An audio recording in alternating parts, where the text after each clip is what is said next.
দর্শক দেখুন কি হয়েছে টিএমসির কেরলে। অল ইন্ডিয়া পার্টি, তাই না? টিএমসি নাকি অল ইন্ডিয়া পার্টি, আর এটা কি হলো কেরলে?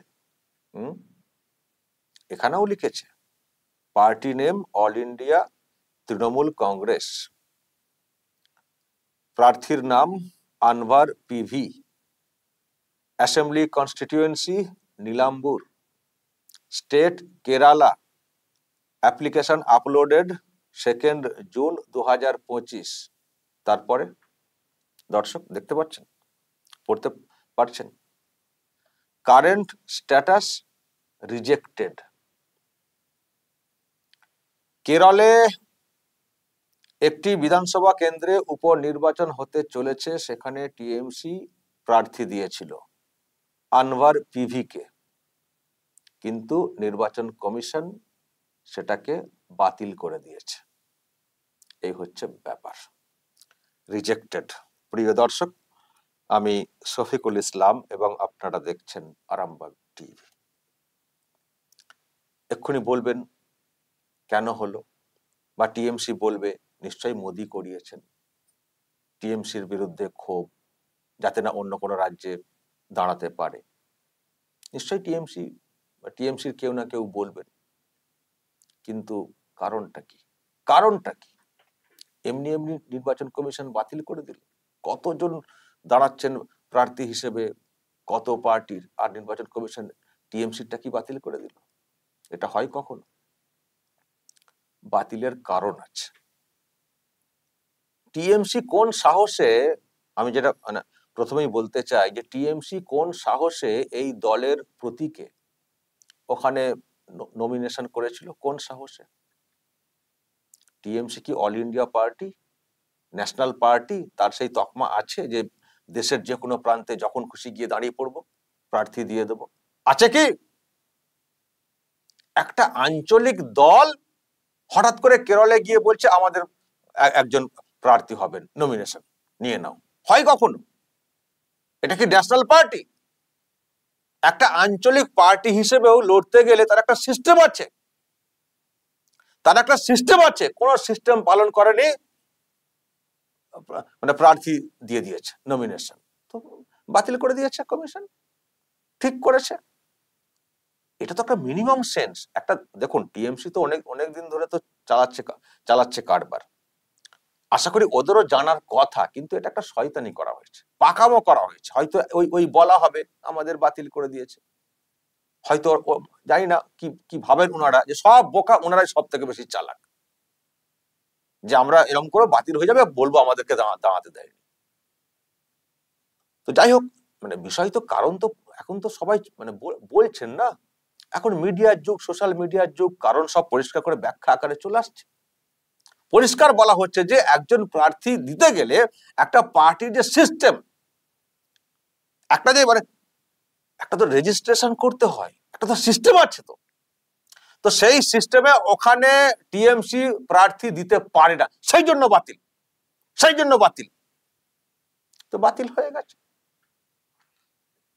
তবে দর্শক, যিনি প্রার্থী হয়েছিলেন তিনিও খুব চালাক, বা জানতেন যে এই রকম হবে। আমি সেই জন্যই বলছি এটা পাকামো, টিএমসি শয়তানি, পাকামো। তো উনি আবার যেটা করেছিলেন, ডাবল নমিনেশন করেছিলেন, ডাবল, যে একটা বাতিল হলে অন্য। এটা ছিল টিএমসি হয়ে, টিএমসি পার্টির হয়ে, আর একটা উনি নমিনেশন করেছিলেন, সেটা হচ্ছে নির্দল হয়ে, যে কোন একটা তো লাগবে। তো নির্দল হিসেবে যেটা, সেটা হয়েছে। নির্দল হিসেবে লোক দাঁড়াতেই পারেন, দেখুন এটা অ্যাকসেপ্টেড, নিচে দেখুন লেখা রয়েছে, নির্দল হিসেবে দাঁড়াতে পারেন। তো ফলে এই ব্যক্তি ভোটে দাঁড়াবেন, তাতে কোনো সমস্যা নেই, কিন্তু টিএমসি প্রার্থী হিসেবে না, নির্দল হিসেবে উনি ভোটে লড়তে পারবেন, যেহেতু জোড়া নমিনেশন করে রেখেছিলেন বুঝতে পেরে। তো ভোটে হয়তো দাঁড়াবেন, কিন্তু টিএমসি প্রার্থী হিসেবে না। পরে উনি কি করবেন সেটা ওনার বিষয়, কিন্তু টিএমসি প্রার্থী হিসেবে নির্বাচন কমিশনের সাইটে বা যেদিন ভোট হবে কোনো সিম্বল, কোনো লেখা থাকবে না। কেরলে টিএমসি ওই প্রার্থী বাতিল, নির্দল হিসেবে উনি এবার লড়াই করবেন। বুঝতে পারছেন চালাকিটা টিএমসির? একেবারে পেড়াই পাড়াই বুদ্ধি, শয়তানি বুদ্ধি, কুবুদ্ধি। জানি না আবার এই এই কুবুদ্ধি সংক্রান্ত কুনাল আবার কি বলবেন প্রেসমিট করে পরবর্তী সময়। তো যাই হোক দর্শক, এই হচ্ছে ব্যাপার। ওখানে তো ভোট হচ্ছে, আমাদের রাজ্যে যেমন ভোট আছে না কালীগঞ্জে, ওই একই সাথে ওখানেও একটি বিধানসভা কেন্দ্রে ভোট আছে। তো ওই সুযোগ দেখুন, যখন বড় ভোট হয় তখন লড়ে না। এই যে কত রাজ্যে ভোট হয়ে গেল, টিএমসি লড়াই দেখতে পাবেন না। অথচ অভিষেক ব্যানার্জি 21-এর ভোটের পরে বিরাট করে বলেছিলেন ভারতের কোনায় কোনায় জোড়া ফুল চিহ্ন পৌঁছে যাবে, আমরা যেখানে লড়বো ক্ষমতা দখল করার জন্য লড়বো।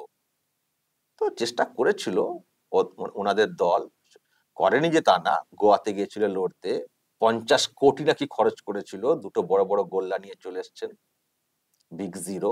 ত্রিপুরাতে ক্ষমতায় চলে আসবো, কত একেবারে সবাই চলে গেলেন ওখানে, সবাই চলে গেলেন। অভিষেক বললেন মাসে দুবার করে আসবো এখানে, এখন আর পাত্তা পাওয়া যায় না ওখানে, ওখানেও বিগ জিরো। মেঘালয় রাতারাতি কংগ্রেসের এমএলএদেরকে কিনে নিয়ে বিরোধী দল হয়ে গেল টিএমসি, পরে ভোটে আমরা ক্ষমতায় আসবো, সেখানেও বিগ জিরো।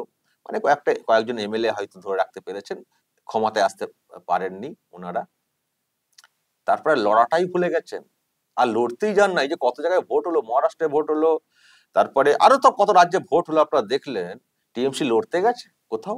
লড়তে গেছে? লড়তে যায়নি, লড়তে যায়নি। আর অন্য কেউ ডাকেওনি যে আমাদের হয়ে একটু প্রচারটা করবেন, আসুন না গো, ডাকেওনি। উনি দূর থেকে, এখান থেকে মমতা মাঝে মাঝে বলেন আমরা আমরা অমুককে সমর্থন করছি, তমুককে সমর্থন করছি, কিন্তু কেউ ভোটের প্রচারেও ডেকে নিয়ে যান না। দেখেছেন তো আপনারা? মানে টিএমসি দলটা গোটা দেশ জুড়ে এতটাই রিজেক্টেড দল, এমনি মানুষের মন থেকে রিজেক্টেড। আর এমনিতে যে রেজিস্ট্রেশন সেটাই তো নেই ন্যাশনাল পার্টি হিসেবে, ফলে তো সিস্টেমে আটকে গেছে, দিয়ে বাতিল করে দিয়েছে। তো এখন একটা একটা কেন্দ্রে উপনির্বাচন হচ্ছে, সেখানে লড়তে গেছে। একটা কেন্দ্রে ছোট্ট একটা লড়বো, আর জিতলেই বলবো খাতা খুললো টিএমসি। খাতা তো তার আগে খোলার আগে বন্ধ হয়ে গেছে, খাতা খুললো টিএমসি। তো এবার যেটা হবে, এমএলএ হয়ে যাওয়ার পর হয়তো আবার টিএমসির বলে চলে আসবেন। তবে এই যে লোকটি দর্শক, এটা আমি ইতিহাস দেখছিলাম, বিরাট ধুরন্ধর লোক। এবং এর তো আবার মানে আমি দেখছিলাম, মানে ইনারই সেন্টার ছিল এটা, মানে ওখানকার এমএলএ ছিলেন উনি। মানে বাম একটা জোট ছিল, তার সমর্থনে উনি প্রার্থী হয়েছিলেন। তো দুবার, মানে 16-তে এবং 21-এ দুবার উনি এমএলএ হয়েছিলেন। তারপরে ছেড়ে দেন, পদত্যাগ করে টিএমসিতে জয়েন করেছেন। টিএমসিতে এই জানুয়ারির দিকে ওই সময় টিএমসি জয়েন করেছেন। মানে উনি একটা পার্টি তৈরি করেছিলেন, কি ডেমোক্রেটিক মুভমেন্ট অফ কেরালা নাকি এরকম একটা পার্টি তৈরি করেছিলেন। সেই পার্টি আবার টিএমসির সঙ্গে মিশিয়ে নিয়ে উনি আবার ওখানে লিড করছেন। আবার তার সঙ্গে আবার আম আদমি পার্টির একটা যোগটোগ হয়ে কি সব জোট করেছেন, বিরাট খেলোয়াড়। তো দুবার এমএলএ ছিলেন। তার আগে 2016-র আগে উনি কংগ্রেসে ছিলেন, কংগ্রেস থেকে ওই রকম ব্যবস্থা করলেন, করে এখন টিএমসির সঙ্গে মার্চ করে গিয়ে এখন উনি হয়ে গেছেন লিডার। তো এখানে আর কি ওই টিএমসির টিকিটে প্রতীকে দাঁড়াতে চেয়েছিলেন। খুব লোক, খুব চতুর লোক, আর টিএমসিটির লোককে বেছেওছে। আর যেটা বলার, বিরাট ধনী লোক, 52 কোটি টাকার সম্পত্তি, স্থাবর অস্থাবর মিলিয়ে 52 কোটি টাকার সম্পত্তি। আর একটা ব্যাপার আছে, ওনার নামে 10খানা কেস আছে, ফৌজদারি কেস আছে 10টা। আর আমি বেশি কিছু জানি না, আর বেশি কিছু বলতেও পারবো না। রতনে রতন চেনা বলে একটা কথা আছে না, দাগিরা তো দাগিদেরকেই চিনবে, তাই না? তো এই হচ্ছে ব্যাপার, বিরাট পার্টি। আমি জানি না টিএমসিতে আসার জন্য উনি টাকা খরচা করেছেন, নাকি ওনাকে প্রার্থী করার জন্য টিএমসি আবার ওনার পিছনে খরচা করেছেন বা করছিল, জানি না কে কাকে টাকা দিয়েছে বা নিয়েছে। মানে পার্টি বিরাট ধরেছে টিএমসি কেরলেতে, ঠিক লোককে বেছে নিয়েছে। তো যেটা পরিষ্কার, এখানের নির্বাচনে ওনার যা মানে টাকা পয়সা দেখছি, প্রচুর খরচা করতে পারেন। তো উনি দুবার জিতেওছেন ওখানে। টিএমসি হয়তো আশা করেছিল, যেহেতু ওনার দুবারে জেতা আসন, এবং আমি রেজাল্টের একটা পরিসংখ্যান দেখাতে পারি দর্শক, রেজাল্টের পরিসংখ্যান, ওই যে এলডিএফ সমর্থনে পিভি আনভার, দেখুন লাস্ট যে ইলেকশন হয়েছিল কংগ্রেসের 2021-এর, একটা মার্জিন টাইটই ছিল বলা যায়, 81,000 ভোট পেয়েছিল সামথিং, আর কংগ্রেসের 78,000 সামথিং। তো ওখানে বিজেপির নেই, বুঝতে পারছেন কোন এলাকা, ওইসব এলাকা। তো টিএমসি যেটা ধান্দা, যেটা পরিষ্কার বুঝতে পারছি, যে যেহেতু ওখানে এমএলএ হওয়ার চান্স আছে নতুন করে, তো এমএলএ হয়ে গেলেই বলবো টিএমসির এমএলএ হয়ে গেল, খাতা খুললো টিএমসি কেরলে। সুযোগটা ঠিক নিয়েছিল কিন্তু হলো না, হলো না। এখন নির্দল হিসেবে জিতবেন, তারপর অন্য ব্যাপার।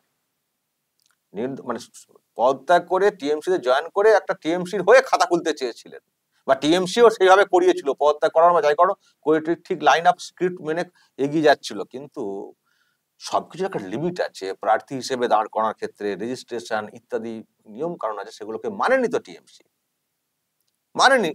ফলে মুখ থুবড়ে পড়েছে ওখানেও। লড়াইয়ের ক্ষেত্রে টিএমসির প্রার্থী হিসেবে সম্ভব হলো না, আর এবার নির্দল প্রার্থী হিসেবে লড়বেন। এখন দেখা যাক কি রেজাল্ট হয় আর তারপর কি করেন। কিন্তু এটাকে টিএমসির এমএলএ হিসেবে দেখাতে পারবে না। আসলে টিএমসি খুব হাঁকপাক করছে যে কয়েকটা রাজ্যে আমরা আমাদের প্রতিনিধি দেখাবো, প্রতিনিধি দেখিয়ে আমরা আমাদের দলটাকে আবার ন্যাশনাল পার্টি হিসেবে তকমাতে আনবো, খুব হাঁকপাক করছে। কিন্তু হয়ে আর উঠছে কোথায়, হয়ে আর উঠছে কোথায়? এটা যদি একজন সুযোগ ছিল একজন এমএলএ হিসেবে পাওয়ার, সেটাও হবে না, সেটাও হবে না। সে বেশি চালাকি করতে গেলে যা হয় আর কি, অতি চালাকির একটা কথা আছে না। তো দর্শক, এই হচ্ছে ব্যাপার। এবার যদি আপনাদের কিছু বলার থাকে এই নিয়ে বলবেন, আপনারা যা বলার কমেন্ট বক্সে বলবেন, এবং নজর রাখবেন আরামবাগ টিভিতে।